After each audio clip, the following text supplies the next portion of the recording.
I paid a whole whopping 98 cents for it. This is what it's supposed to look like. I don't know if it looks like that. It's actually painful to look at side by side.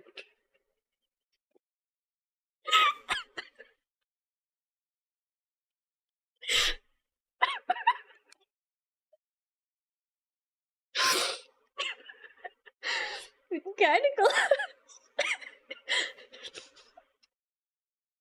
This pumpkin looks like he would bully this pumpkin.